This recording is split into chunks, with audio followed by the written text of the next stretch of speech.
How to change your Discord bio. In this short video, I'm going to show you how you can change your Discord bio. But before I do, please don't forget to like the video and subscribe to my channel. Okay, straight into it. So first, open up the Discord app.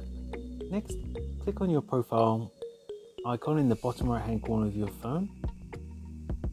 On the next menu, tap on User Profile, which is about halfway down.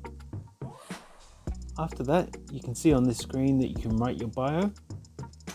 So you can write anything that you want, up to 190 characters. Then after you've finished typing, you tap the save button in the bottom right hand corner.